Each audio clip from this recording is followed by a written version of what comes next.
Well, everybody's here that's here, and welcome to the Richardson Plano Networking Thrive Mastermind with our guest speaker today, LaShanya Aikerson. LaShanya will speak to us today on the topic of manage mandated change before it manages you. We had the opportunity to chat about that before you all got on. The pandemic taught us how essential successful responses are to an organization's bottom line, as well as client and employee retention. Businesses and entrepreneurs who successfully manage mandated change are ahead in profit, morale, and loyalty compared to those who do not. In today's mastermind, we will discuss the 5 actions everyone must take to effectively manage the difficult changes you inevitably will face. Specifically, you will learn the 3 common dangers facing all managers that cause them to struggle with returning to post-pandemic environment and how to avoid these once and for all. How unconscious bias is costing you revenue, customers, and good team members when it doesn't have to be. The top 3 mistakes well-meaning managers and executives make that create communication misses and dreaded conversations. Why you must stop missing targets and metrics and maintain peak performance to eliminate financial and reputational risks. And lastly, how to achieve sustained inspiration and avoid team frustration, apathy, and sabotage.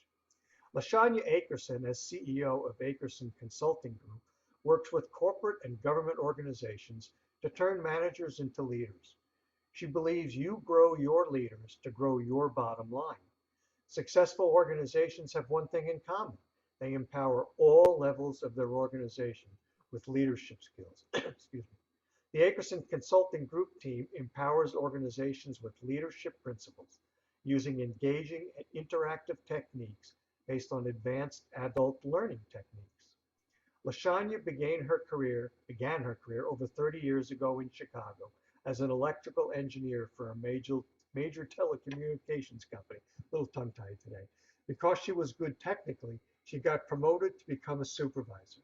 Unfortunately, her engineering education did not empower her with the tools to be effective with people. As a result, not long after her promotion, she found herself fired.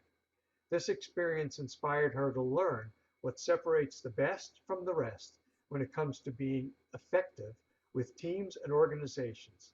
She is a certified speaker, trainer, coach, and consultant. Would you please join me in welcoming our speaker for today, LaShanya Aikerson.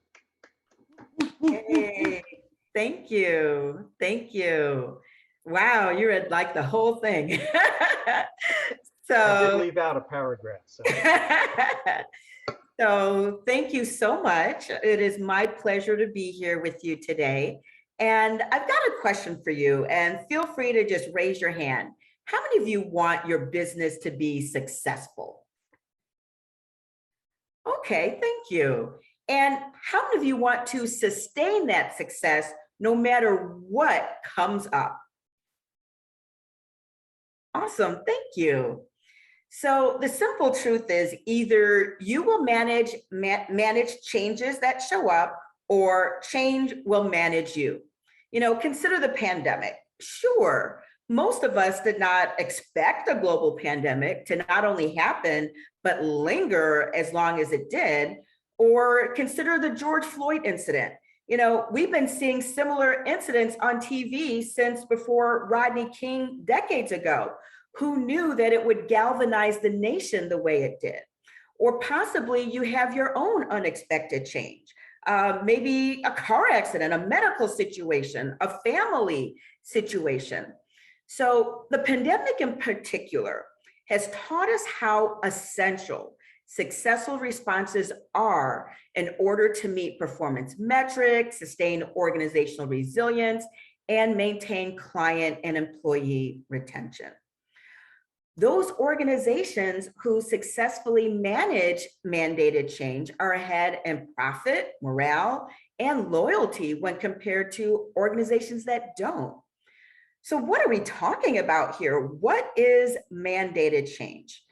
And mandated change, these are those changes you absolutely must make. Your organization must change. You know, opportunities to change come up all the time. Sometimes we change and sometimes we don't. This is where that rubber hits the road and you are clear, the time has come, I've got to do something. So for instance, working remote, if you were normally not working remote and you were in person on site, and now we're in a pandemic, you quickly, began working remote. It wasn't I think I'm going to skip this. That option was not available. And so a mandated change is a change that you absolutely must make. So why is this important? Why is it important to understand how to manage mandated change? I'd like to begin with my story and why I think it's important.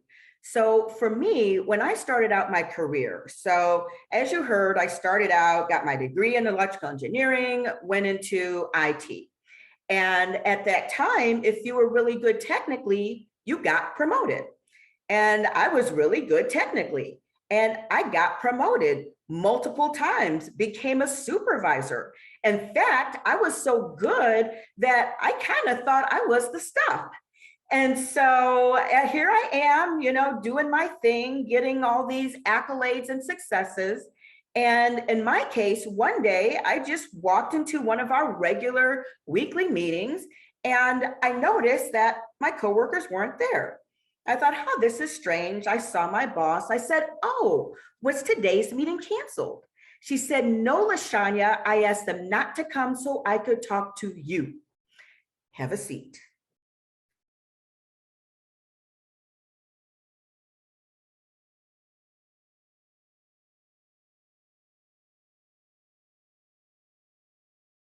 We lost her.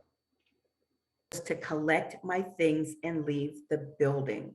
I was being fired. I asked her why. Because here's what I knew. I knew going into that meeting, I met or exceeded every expectation for my job. So I asked her why. She said, LaShanya, your team is the only team that isn't adopting the change. We've got to do this new system. We've got to implement this change. And so I'm going to need to let you go. Now, the simple truth is, I knew that the company had decided to use this new technology. When they hired me, they didn't tell me I was going to have to adopt this new technology. In fact, the old system, I was really good at it. I didn't feel like changing, doing the new. In fact, I was so smart, I found a way to do my job and not use the new system. I was able, and I got my whole team involved. Here's our workarounds. Here's how we're gonna, stay this, not have to change to this new and still get our job done, because I felt like as long as I get my job done, I'm on time, my work is accurate, that's what counts. In that moment, I learned how important it is to change when the time to change is upon you. And so because I knew I hadn't changed, I asked her, could I have a second chance? She said no. She said the reason her answer was no is she had come to me time and time again and I had done nothing. Now, had she come to me? Sure, she'd come to me. And, she'd say things like, hey, LaShanya, I need you to, do the change. Your team isn't doing it. And so my solution was, let me make sure I got my workaround. And I didn't do it. So she said, no, I've come to you time and time again, and you've done nothing. And so in that moment, I had to walk that walk of shame from where I sat all the way to the building door with security. Every step I took, I saw eyeballs. It was as though no one else had any work to do other than to see who was getting fired. As I got to my car, I cried. I had no source of income, no job, no way to pay my bills. In fact, I ended up calling my mentor. In fact, my coach. How many of you have a mentor or a coach? Okay, I see a couple hands. And so I see 3 hands. And so I called him up and I told him what happened. And he said, now, LaShanya, wait a minute, let me get this straight. You told me before today that your boss has been coming to you. What have you been doing? I said, oh, I was doing my workaround. He said, wait, let me get this straight. Your boss has made it clear you must change. This change is mandated. It is time to change. And your solution was to not do it. I said, I didn't look at it that way. He said, based on results, the way you look at things does not work. So now what are you going to do? I ended up moving in with my parents. My dad paid for half of that engineering degree, and I did not go to a cheap school. So my dad is saying to me, when are you going to get a job? Truth was, I never wanted to get fired again. That was the worst day in my entire career. I did not want to get a job because I didn't want to get fired. So I decided I'm just going to avoid the parents. So every week, my mentor, my coach, he's asking me, what are you doing now? I said, I have a new technique to avoid the parents. He said, I know those people. They will put you out. How about this? How about you learn the thing that cost you your job in the first place? I said, but I don't want to do all that change stuff. He said, what part of the word learn do you not understand? He said, here's what I'm going to do. You're a little hard-headed, so I'm going to do this. I'm going to pay for you to take training. You're going to take the training. You're going to get a job, and you're going to pay me back. I said, you're assuming I'm going to get another job. He said, here's what I know. You will get another job and you will pay me back. Now that I know. And so I took this training, and what I realized is that there's an actual psychology around change. In other words, when people are mandated to change, it is normal to have resistance to change. It's normal to maybe not want to do it. It's also normal to want to do it and goof it up all along the way. And so as I started to learn, I realized that when I knew I didn't know, I wanted to avoid. But when I knew that I knew, I wanted to engage and do it. And so after that training gave me confidence. And with that confidence, I interviewed and I ended up getting a job. In fact, first day, boss says to me, okay, LaShanya, we've got this meeting at the end of the week. It's a chance for the rest of us to get to know our new hires. You know, we've got so much changing here, but we just want to make sure that, you know, we hired this person years ago who was good technically, no good at all these changes we've got. We don't want that to happen again. And I'm thinking to myself, number one, what is up? Why does everybody want to change? Has anyone heard of just stay the same forever? I guess not. And then number two was, I will not be hired and fired in the same week. Oh, my building has a fire alarm. They're testing the system. So I don't know what you can hear, but I'm going to keep going. All right. So here I am, you know, now I know even they want to change. I go to this meeting at the end of the week and I decide that, you know, I am not about to be hired and fired. And I've been to all this training. So here I am ready to, you know, I'm kind of like, bring it on. And just in case, I sat right by one of the thick table legs of that table because if push came to shove, I was going to hold on. So good luck getting rid of me this time. So they asked me their questions and they say, you know, LaShanya, you know, what do you think about, you know, when you've got to go through a lot of change and, you know, what if it's mandated, you've got to do it? Like, how do you handle that? You know, what if you just don't feel like it, don't want to, you're busy, you've got other things. And so they asked me their questions and I answered them. And finally they said, oh, she'll do great here. Now I'm sweating bullets. And they said, she'll do great here. And I ended up working there for years. And what I noticed was other people, when they had change challenges, they were coming to me. And I thought to myself, if I could go from being so bad that I get fired to so good that I'm the go-to person, oh, this can be learned. And it instilled in me a passion. And that passion was to empower people so that nobody who could hear the sound of my voice would ever suffer what I suffered. Because I understand the human psychology around change, nobody just being human should ever have a negative consequence because they live in a world that changes.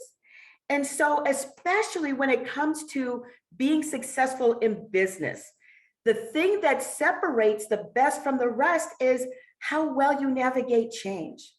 Now, I'll give you a little secret. The company I went to work for was IBM. And IBM was very keen on sharing when I went to orientation, how close they almost came to bankruptcy. And if you think about it, IBM, Big Blue, gold standard for being an international company, successful. If they could go from being super successful to almost non-existent, this change thing is important. And for them, the change that they missed had nothing to do with, you think about international business machines. They still made good business machines. That wasn't the problem. They hired good people. That wasn't the problem. The problem was change happened and they didn't. And it's that important. And for me, when I look at organizations, take Pan American Airways. You could go from being #1 airline so successful that if you look at movies made during their heyday, and that movie includes an airline or an airline employee in any capacity, it's going to be Pan Am. To go from that, you can buy their luggage today to you can't fly them because change happened and they didn't change, or Blockbuster, or the list goes on. And so for that reason, I am that passionate about change. And I share that because today, the thing that I do, my company, so being CEO of Aikerson Consulting Group, we really have this motto. And our motto is this: we help organizations build leaders who effectively manage mandated change, meet performance metrics, and develop organizational resilience. And so that is why I do what I do and why I'm so passionate about this topic. And so with that, then let's move into, what exactly is how you do this? The question becomes, what are the 5 actions you must take to effectively manage the difficult changes you will inevitably face? And, I see a hand. Question. Yeah, just a quick one. I'm curious as to why you appear to only focus on mandated change. What about being aware of just changes in the environment, the client base, et cetera, and being a protagonist, or not protagonist, being pro of change in general? Where do you think when it's applicable and beneficial to the organization? Excellent question, Randy. And let me say this. So the truth is, I am a proponent of all the changes. I will say this, knowing what I know, my entry point is always the change you must make. It's kind of like, I feel like people are more apt to take, a painkiller than something that's just going to help them be healthy over time. Like, so when you think about it, people, when the pain is high and they've got to do it and they have no other choice, now they're ready to jump in full steam ahead. When there is even the slightest open door to wiggle out, people have a tendency to find that open door and wiggle out. And so I am a believer in all types of change and being that. Now, I'll tell you, even though this is my passion and what I believe in, it doesn't mean it's suddenly easy for me. In fact, being, I'm still human like everyone else. I have all the same emotions as everyone else, just because I might have learned a thing or two. And so that's why I'm so passionate about this, because even in my own life, I see opportunities to change. And I think, you know what? I don't know if I want to take on that one. That one's optional. But when it's mandated, you got to do it. And now is the time. If my goal, is for profit, it's a for-profit business, I target people who, you know what, you got to change. So no other options. Let's do this. Excellent question. Thank you, Randy. And so when we think about it, and we think about those 5 actions that you must take to effectively manage those difficulties you'll face, in other words, that missing link that so many tend to miss.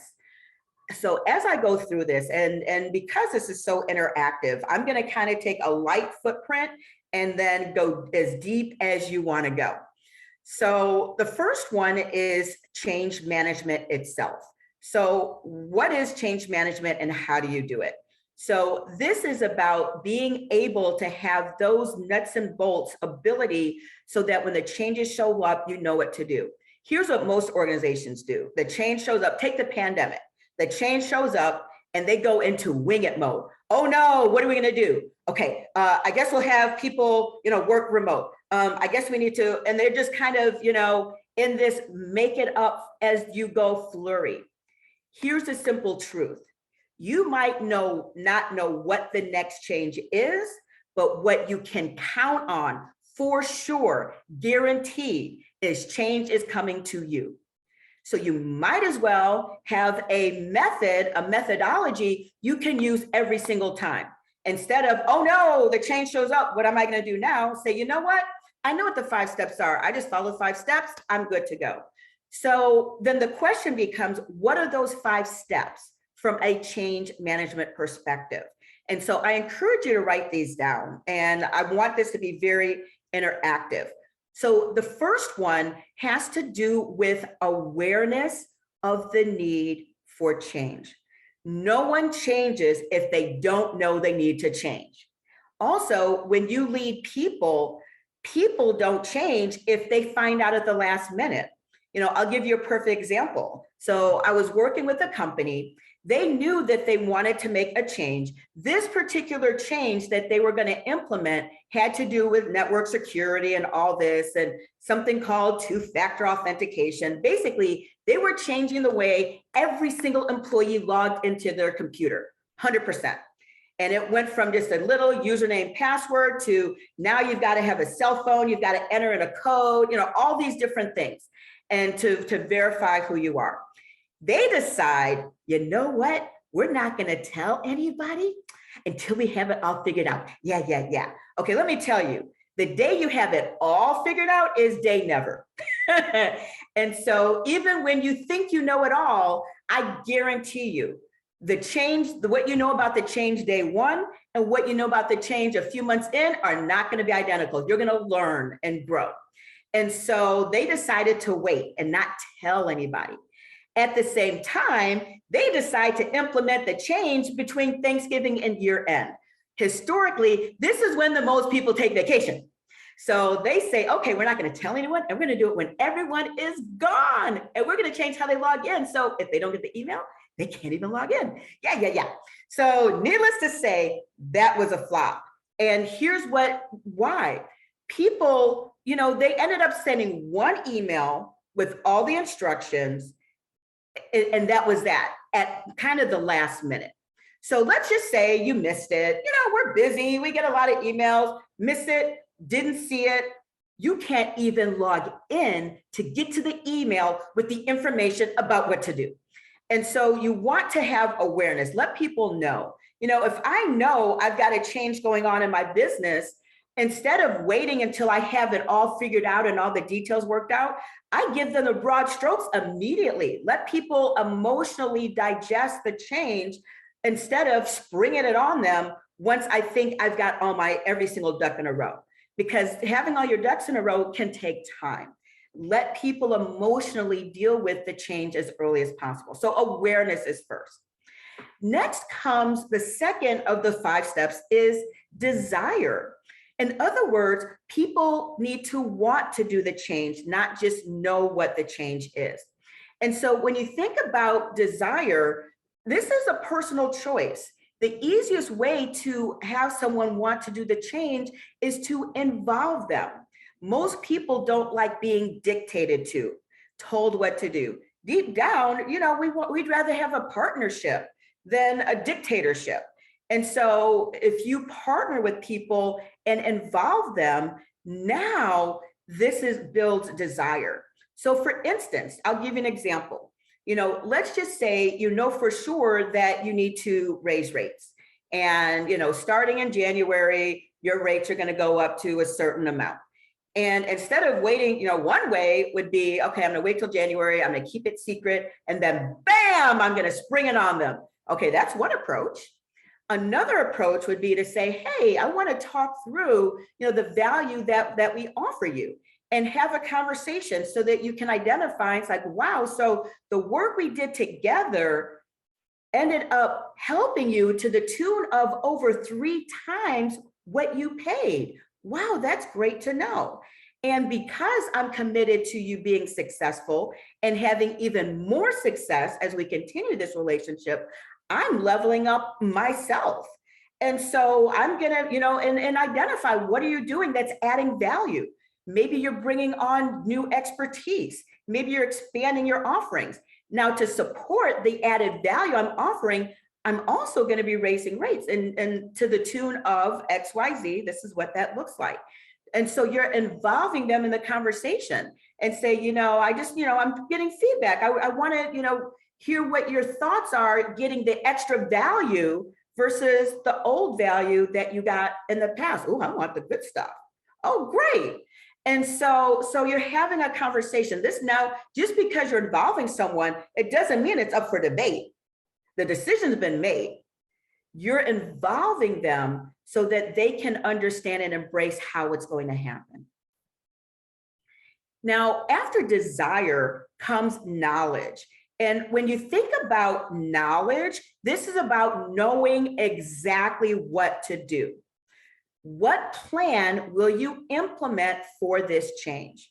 See, here's what most people do. The change shows up, they immediately go to knowledge. What are we going to do? And they, first of all, they skip the first 2 steps, and then they get there, and because they're in panic, they just kind of hodgepodge put something together. Now, because knowledge is an actual step, you can sit back and think through, okay, what is going to be optimal for me and my team and client, like everyone involved, given the change that I must make at this time. And so you can have a well thought out, formulated process. Now, do we help people, figure out what this looks like? Sure. Obviously, this is going to be different from person to person, but you want to actually make this a full step. Now, this next step, it's important to know that they're not the same. So knowledge is what to do. Ability is actually doing it. And the difference between knowledge and ability as steps, my best analogy, I think about when I learned to ride a bicycle. So how many of you, when you were a kid, you learned how to ride a bike from like some adult or big person? All right, excellent. And so in my case, that big person was my dad. And the way it went was, first we went inside the house and he said, okay, here's what's going to happen. We're going to go outside. You're going to pedal. I'm going to let go. Like, he's giving me all these instructions. And at the time, he asked me if I had any questions. I said, nope, I'm good. I'm ready to learn to ride a bike. Let's go. And then we get outside. And when we get outside and I get on the bike and I feel how wobbly it is, I say, whoa, oh, hold up, wait. Let's go back to that part where you let go and I don't fall. Tell me about that part again, because I'm suddenly confused. And so ability, it is normal, natural. There's nothing wrong with you if you get to the ability and you start to do the change and you suddenly have these emotions. Like, what do I do? I'm not certain. I feel shaky about this. And instead of letting those take you out, you instead know, oh, I'm following the process. That is part of this step. Yay, I'm on track. And so you're able to do it. And the key here is to follow through even in the face of uncertainty, because your well thought out plan, the only way you can get to something even better is you have to try it and tweak it. It's better to try and tweak than to just, in the panic emotion, come up with something new. You want to do what you came up with when you were calm, cool, collected. The 5th step is reinforcement. You want the change to stick. This is about having a change that stays. In other words, once you've gone through all of this to change, don't make it be, okay, great, I'm glad we survived that. Okay, now let's go back to what we used to do. No, going back to what you used to do, okay, those days are gone. So you can do your little emotional, if you need to have a little ceremony, there goes the old process we used to, let's bury it and put the dirt on it, whatever it takes. But the old is gone. We don't go back in time. I had a guy who I dated in high school, and I ran into years later, and he was like, we should get back together again. I was like, yeah, those days are over. So what's over is over. Oh, I see your note, David Malone. No worries. And so the thing is, you want the change to stick. It doesn't mean that another change won't show up. I promise you another change is going to show up. It simply means you're committing to this as opposed to what was. So that's that change management piece. Any questions before I move on to the next one? Yeah, I missed the title of the fifth step. I just want to make sure I get my notes set. Reinforcement. Got it. Thank you. And I'll also add, in my career, I developed a phrase which embodies a lot of what you have here, but I used to tell people, don't confuse desire with ability. Yeah. So if you can get people to desire change or desire whatever, okay, yes, then you have to, as a leader, as a manager, you have to help them, enable them with the ability, the training, et cetera, in order to enact and implement the change. Yes, absolutely. So let me move on to the next one, and I'm going to try not to spend quite so much time on the rest. So the next one is emotional intelligence. And again, that's emotional intelligence. So what do we mean, and what do you need to do this well? Most of us work well when all is well with the world. When we're in a heightened negative emotional state, we are unable to access the part of our brain that makes good decisions. And so it's when we're stressed out, frustrated, not quite sure, that things tend to go awry. And when it comes to emotional intelligence, there are certain things that you want to factor in. One is you want to factor in from yourself. And when you look at you and your own emotional intelligence, oftentimes we engage in behaviors that actually cultivate the situations that throw us off. Either they leave us stressed out or they leave us frustrated.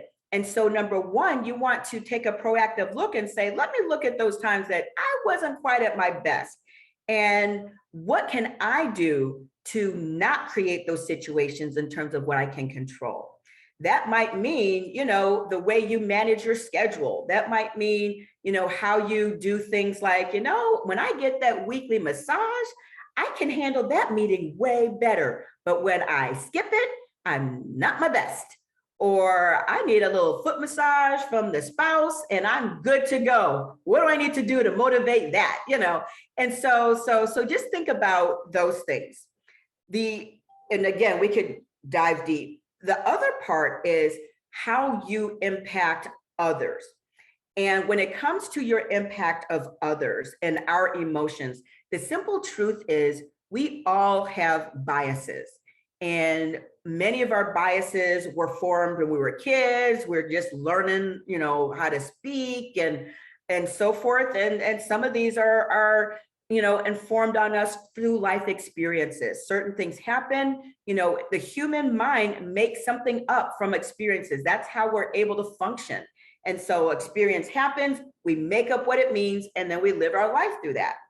Sometimes we have an unconscious bias.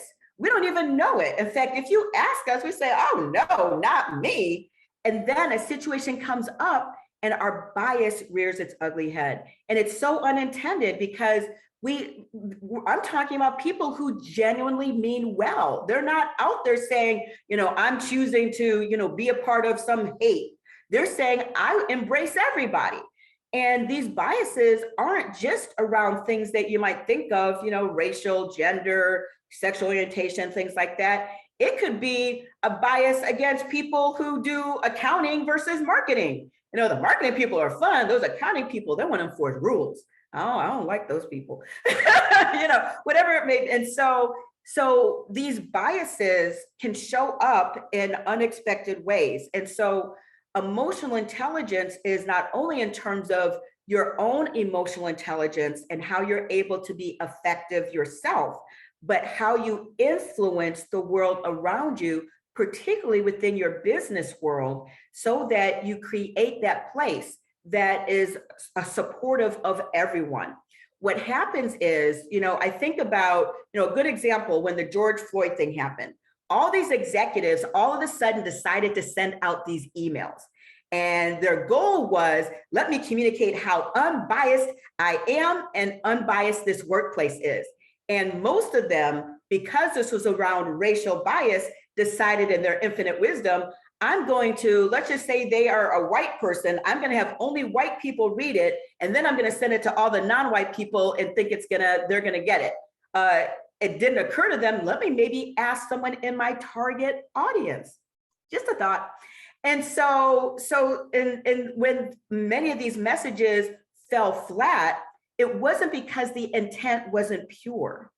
It was they didn't even know they were coming across in a way that was not effective, unintentional.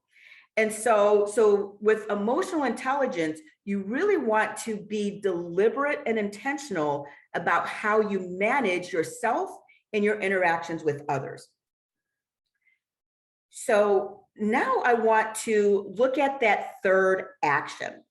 And the third action is effective communication.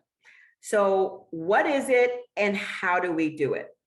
People have been talking about communication since, the beginning of time. And the simple truth is, despite this, most of us aren't really always good at it. We might be okay, especially if we, communicate as part of our profession. But oftentimes, well-meaning people make communication mistakes that really cause dreaded conversations and difficulties that are completely avoidable. So what is it important to remember in terms of the action around effective communication? And it really boils down to being that assertive communicator. When you think about it, by definition, effective communication is when what you intended, what outcome you wanted your receiver to get is realized.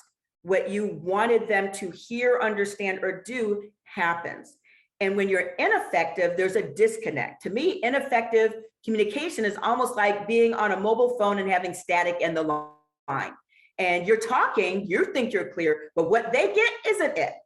And so when you're assertive, that means that you have the courage to speak your authentic truth. Sometimes that means being fully transparent and vulnerable in a way that also is respectful and allows the other person to maintain their dignity. And so, let's just say that you're having, you're not really seeing eye to eye. You might be talking with a client or a person who you pay to work for you. And there's this disconnect. It's very easy to jump up and say, okay, look, let me just and be so focused on, let me say it again. And by golly, you better get it this time. Another approach is to say, help me understand what you heard. And now let me try again so that what I really wanted you to hear and what you do hear based on your feedback to me are the same. And so, the times when it's most difficult to communicate effectively are those times when what we want to communicate is difficult. And so when we know it's difficult, we know it's a difficult conversation because we can feel it in our body. And when we know that that's coming, now is the time to have that extra transparency. We might even say, before I begin, I just want you to know that I really want to be clear, and this is hard for me. And then you go into it.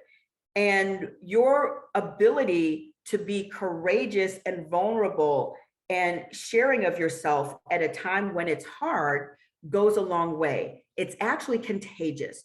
Other people start being better communicators with you. In fact, it'll be like you might have an employee or a client say to you, you know what? I don't know what it is about you, but around you, I seem to just have it going on. But other places, I just create confusion every time I open my mouth. I don't know what it is. You have this contagiousness that other people will step up, level up, be better at how they communicate based on your way of being and how you communicate. Okay, so let's move on to the fourth one. And the fourth action you must take to manage mandated change is team building. And with team building, so what exactly is this? What does this mean? You can't do it all. We all rely on teams of people if we want to maximize our output effectiveness, what we're able to achieve. When doing so, we oftentimes look at when things go wrong and there's conflict as a breakdown. What went wrong? What's going on? I can't believe this happened. And the truth is, your goal is to maximize the success of the team, which requires you get the best from everyone.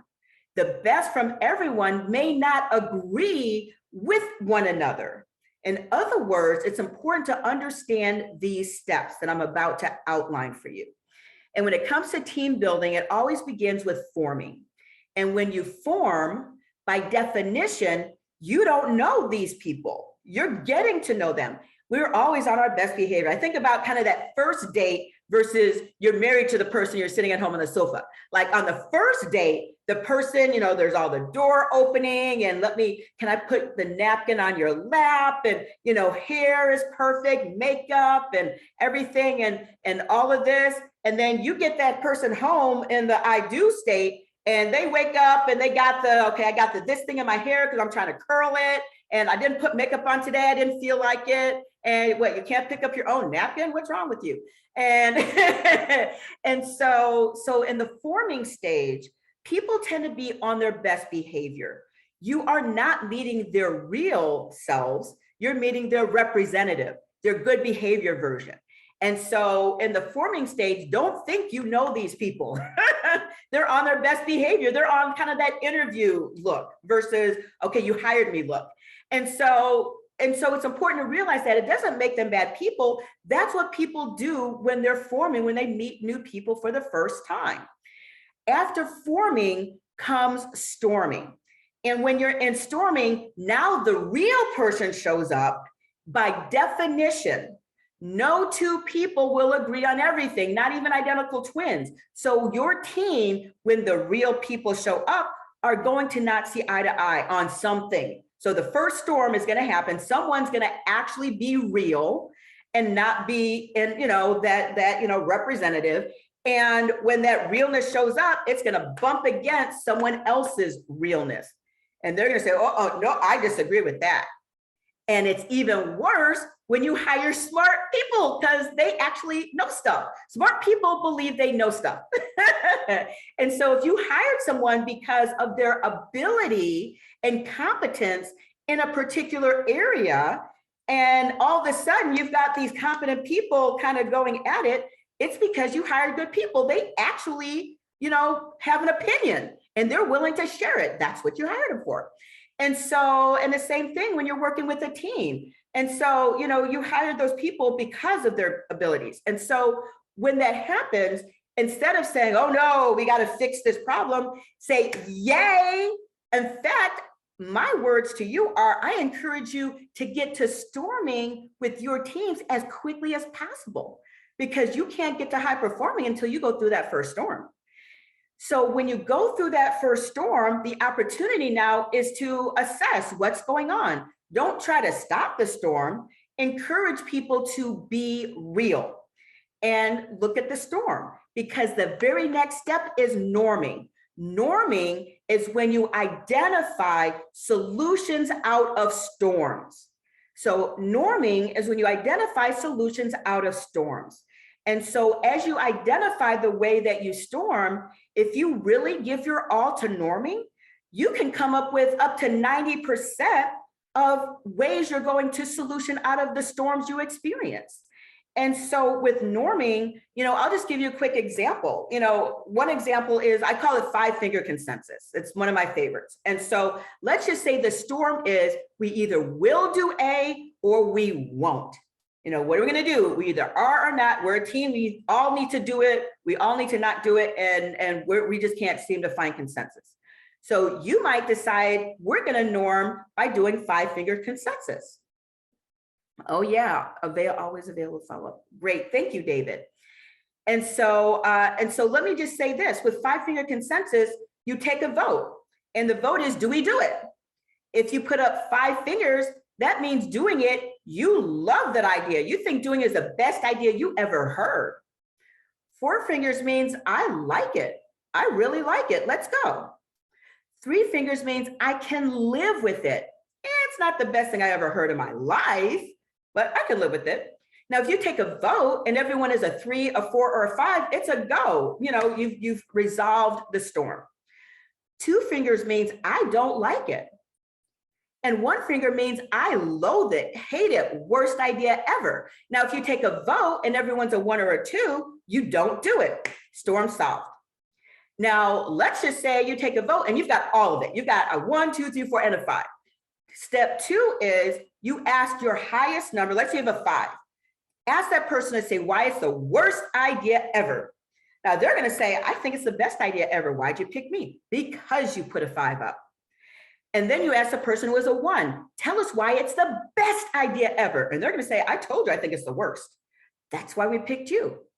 And when you listen to the people arguing the opposing point of view, what will suddenly happen is like magic. You will start to see the challenge through new eyes. You'll start to see things that before you couldn't because you were stuck in your position. And from that place, you now can make your better decision. And so, and that's just one norming technique. And so after norming comes high performing. And high performing, that step means that you still storm. It doesn't mean the storming goes away. It simply means that you will storm and go right to norm almost without missing a beat. And so because you've normed so many times, you've got muscle memory now. And so the storm happens, everyone goes at it, gives their best, their true expertise. And then you do the norm and we're off to the next. And when you're in a high performing organization, because people have a high degree of respect for the value each person brings. It's not just, oh yeah, I think David's a great person. It's, no, really, David contributes this, and that's why he's so valuable.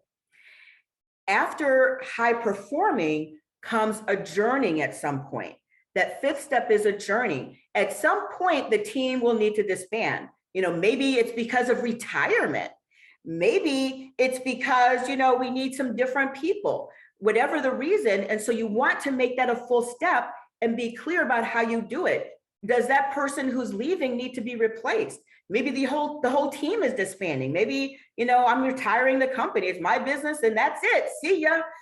What is it? Whatever it is, you want to make that a specific step so that everyone has that closure and that support to move forward versus just leaving people hanging. So team building is so powerful. Let me get to the 5th one, and then I want to open it up for just a lot of dialogue. So that 5th action you must take to manage mandated change is sustained inspiration. And so when we say sustained inspiration, what are we talking about? What do we really mean? And here's what we really mean. When you don't have sustained inspiration, you can suffer from frustration, apathy, and sabotage. After a while of doing something, people sometimes they get tired of it. They want to go back to the old. They want to change gears. And so if you want the change to stick, if you want that mandated change to really be there, and you want to sustain the inspiration of your organization, you've got to be deliberate about how you do that. And that means that from time to time, you have to infuse that inspiration into your team. This is not a light switch. This is not a set it and forget it. Okay, we did it. I gave you all the rah-rahs. We did all the stuff. You should be good now for forever, right? Yet no, because you're dealing with humans. And so you want to infuse that on a regular basis. Now, one way to do that is by having events with your team that reinforce what it is that matters, that mandated change, your vision, mission, goals, objectives, those things that are the glue to holding your organization together. The things that should comprise your sustained inspiration activities depend on what your business is all about, kind of what those priorities are and what those biggest areas are for slippage, for people to kind of fall out of, the ideal state. And so at a high level, these are those actions that you can take that so many organizations miss to manage mandated change. I know I've said a lot because I really wanted to get through so that we would have a lot to talk about. So what comments, questions, or feedback do you all have? Yeah, I actually let you get through. There's a lot to give feedback or engage with. Let me, Randy, I'm going to go ahead and I'll spotlight you, and then anybody else as you want to weigh in. And we have a small group, so I'm going to go around and make sure everybody has a chance to engage with LaShanya right now. But let's see, Randy, go ahead. Well, that was great. I took notes as I typically do. And as I was going through it, at first I wasn't sure. And then the more you went through it, and as you and I talked, I basically was an agent of change as a consultant like you throughout my entire career. And although perhaps I had different names for these steps, you and I have complete alignment on what it needs, how you need to do it, and how do you get it to succeed. So for me, it was great. It just reinforced, 40 years of career successes, because unbeknownst to me, I was doing it your way. Awesome. Thank you, Randy. You're welcome. Okay, so I'm going to, David, I'm going to bring you onto the stage here for a second, spotlight you. And one of the questions that I have that, and I don't know if anybody has it, but David, you're up, but I'm gonna kind of add a little bit of frame to this. This group, LaShanya, and the people will be watching this on the replay there are people like David, for example, who is part of a team. He's sitting in his team environment. And so he very much can probably relate to some of the organizational and some of the experiential things that you have. And Randy and myself, we've all been, have our own experience with, organizations and change and so on. I mean, if you could see my history, it's transformational. So yeah, and I can relate to that. We'll be talking on the Warrior versus Zombie podcast a little bit about our alignment there. But David, why don't you go ahead? Any thoughts, comments, questions? It's funny, David. I'm old, so I've done a lot of stuff. Is how I put it. But I find it fascinating. You talked about IBM. LaShanya, I worked at IBM from 1979 till late 1992. I actually was in the meeting at the international board meeting, was held in Toronto. I'm from Toronto. In 1990, and I was they had selected sales executives, of which I was one, allowed to attend the presentation. At the time, the chairman of the board of IBM announced, I sat in this meeting with those kind of jaw-dropping moments, that IBM's fault was, even though we made big computers, we didn't see the advent of little computers. And you just had one of those moments, which is any salesperson who was in the field knew about little computers. What was truly shocking from my point of perspective was this was a company that was making cheese slicers, meat slicers, and time clocks, and figured out computers. Yes. And completely transformed the business. Yet these executives had become so entrenched in their thinking that they had lacked the ability to see that we could make little computers. It was one of those eye-opening moments. And at the same time, we were already seeing a breakthrough in programming techniques, object-oriented programming. In fact, almost every invention that was coming into the marketplace was developed by IBM.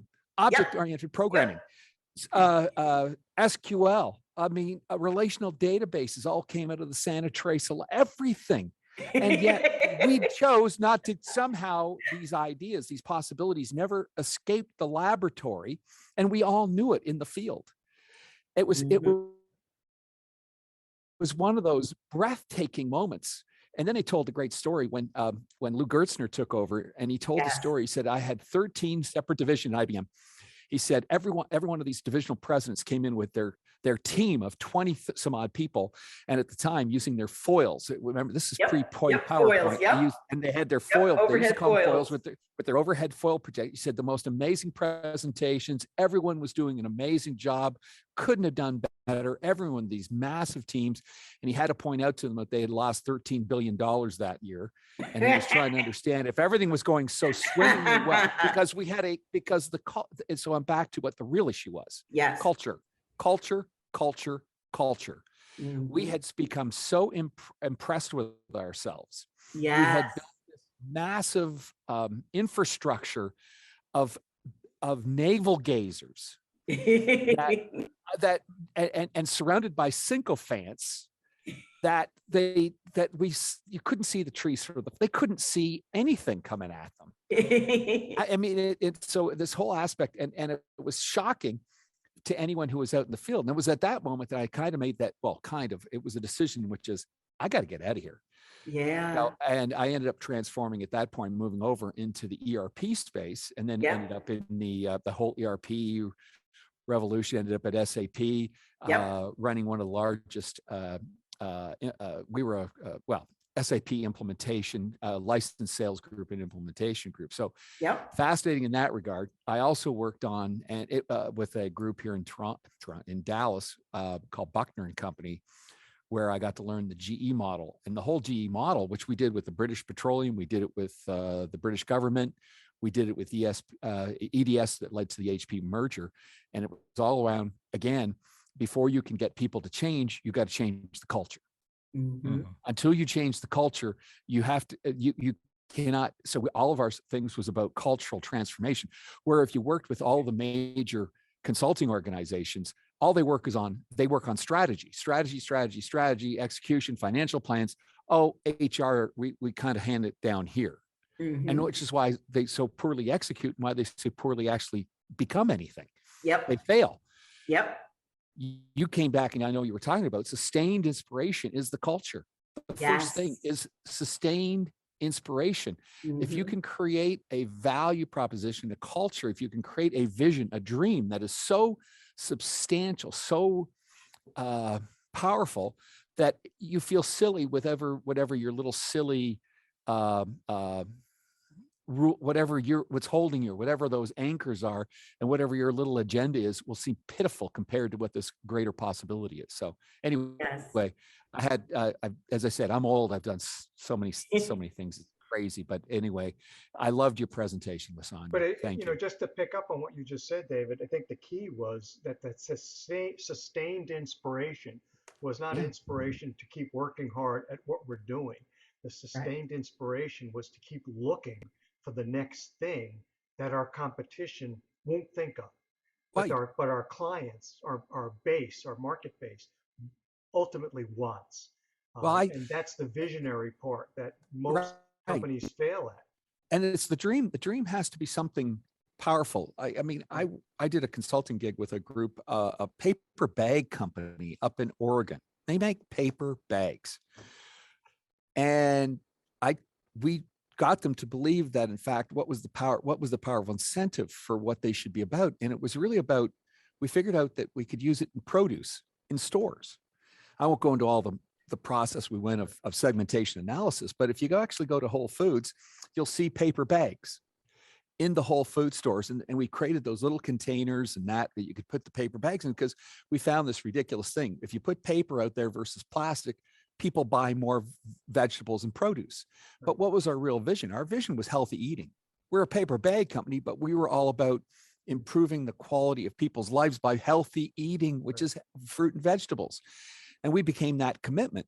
And because of that, we kind of inspired, we had a show Whole Foods that, and they got all excited, which was really back and aligned to their vision and dream of what they wanted to do with the marketplace, healthier living, organic foods, that kind of thing. We got to work right down to the growers in terms of how we would work with their packaging to optimize that whole aspect of healthy living around better produce and vegetables, supported by a paper bag. Hard to believe, but it was the vision of healthy eating, not we make a better paper bag. That's right. You know. Okay, Ruth, David. how about you, Ruth? Hang on, What's Randy.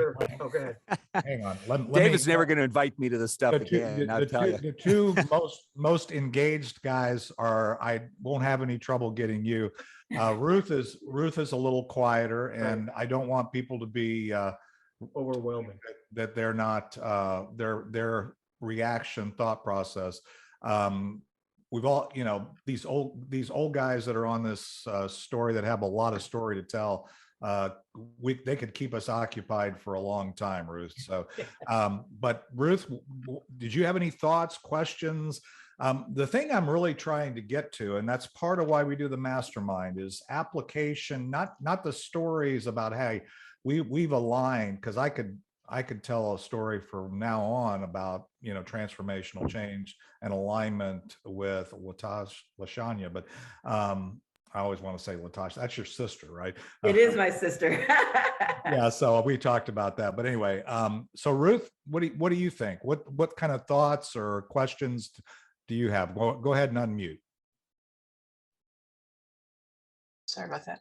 I enjoyed the presentation, and I actually had a story to tell, though. One of my positions I had was with a IT company. I installed pharmacy software in hospital pharmacies. Some people really liked the change. Others, they're used to writing out the labels. They're used to doing everything by pen and paper, and they didn't want to change. So you brought back a lot of memories of what I went through with some of the companies. So they were very resistant, and I like your procedures. Thank you. Great. All right. Well, LaShanya, let me bring it up here. But so a number of things here. One is, as I started to say, we are in this group, in the replay, and some people are going to listen to this. And one of the things, having come out of corporate environment, and you've already heard several people that have that experience.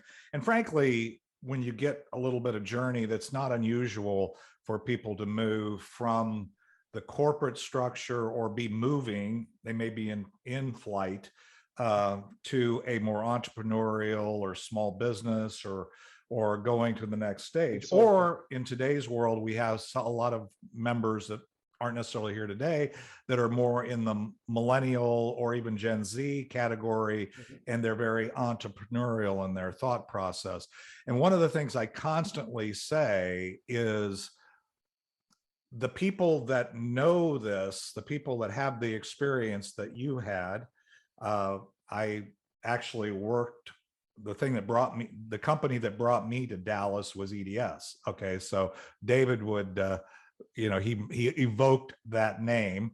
And I was a partner at Accenture and did large multi-billion-dollar outsourcing transactions. So I ran across the LaShanyas of the world day in, day out. And the reality of it is, we each, as entrepreneurs, connecting the dots here, have to go through our own change management.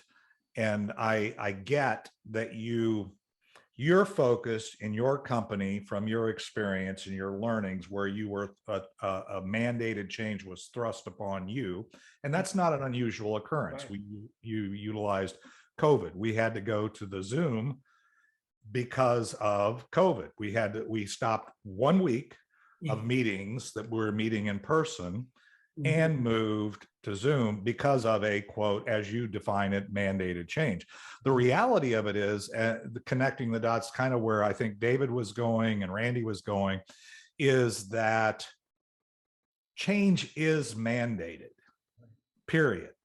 I mean, there's nothing constant or consistent in this world other than change. And so the more you can not only embrace the things that are thrust upon you or that you're forced to react to, and bring other people along with you, right? The more you can anticipate it, the more you can actually create it, then you can drive it. I actually worked with a lot of consultants in the quote change management space back in, I had another company that most of them were focused on change management.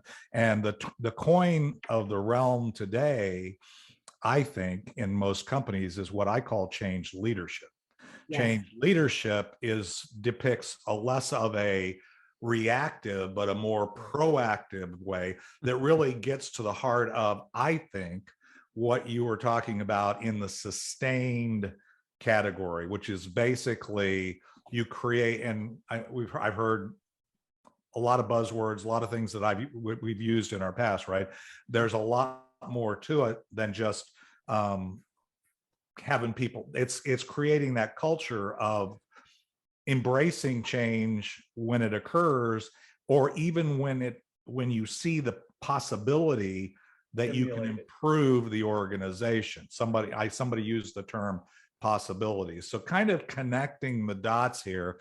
And when people are watching this in replay and you're saying, well, I'm an entrepreneur, I don't have any organization, I don't have any company, I'm just trying to deal with the changes that are thrust upon me as an entrepreneur. How does this apply? The answer is absolutely yes, because even as an entrepreneur, life is a team sport. You're in a networking organization of 1,800 people, some of which probably 100 or so flow through on a weekly basis. And the key is you're leading and anticipating and managing change in that environment every day. So your success may not be affected. You may not get fired from your job like LaShanya, but you're going to get fired from your business. I've seen many entrepreneurs that are really just wantrepreneurs because they're not willing to take the steps to change their approach. They're used to being a consumer, and now they need to be a business owner. They're used to being an employee, and a business owner and employer are two different things. Yes. There are skills around that are actually encapsulated in the awareness, desire, knowledge, follow-up, and reinforcement. You need that in building your relationships with your clients, with your partners, and with people that prospects, people that you want to ultimately build a relationship. So I just kind of wanted to connect the dots a little bit, because sometimes it's easy when somebody like LaShanya comes in and talks about and makes references to organizations that obviously some of us have related to because of our past experience. I find that even people like Randy and like David and say, oh yeah, that experience is, I'm in a different world. And the reality of it is you're not. It's the same principles work. So can you give us a quick little, we're going to have to wrap it because we're going to land the plane at 1 and we can keep it open. Any thoughts that you have around that? Absolutely. 2 thoughts in particular. One is, just like you're having your own entrepreneurial business, it's still a business. And if an IBM could almost file bankruptcy, imagine what can happen to you. And so absolutely this applies to you. Number 2, there's something that I call the paradox of success. And when we have some level of success, what happens is we want to keep doing the thing that made us successful.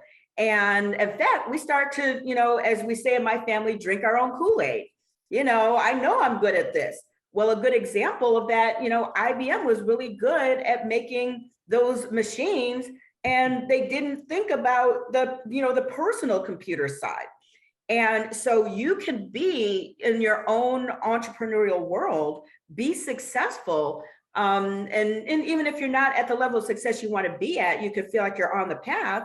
And yet you need to make a major change and being present to when that happens so you don't miss it. What I have to say is, if some of the biggest companies can miss it and now be out of business, like Kodak. Kodak invented digital photography, invented it.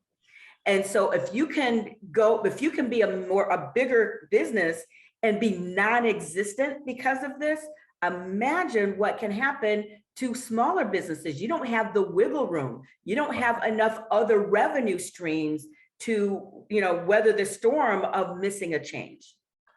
Let me ask you one last question, LaShanya. Sorry, I'm having Randy's affliction now. My tongue is getting in the way of my talking.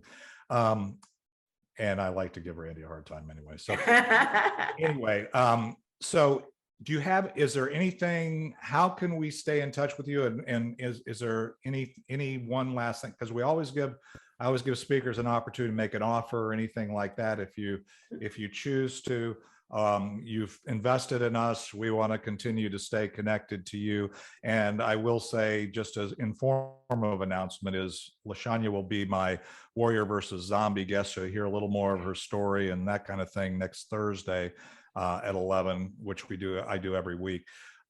Any other offers or thoughts, things that we should be aware of, or the people that are actually going to be watching this in replay, which will be the lion's share of folks? Yeah, so you can reach me at AikersonConsulting.com. You can schedule time with me at connectwithlashanya.com. And the best reference for me would be to refer me to someone who is going through mandated change, has a budget and wants to deal with that change, and is committed to doing something. Those are the types of people that I most am interested in speaking to. In terms of what my business does. But I just want to say thank you. Again, you can reach me at my website or schedule time on my calendar and go from there. So, but thank you. Well, thank you. Let's give her a hand, guys. This is awesome. This little virtual hand here. That's one of the things the energy is hard to transfer, but you guys.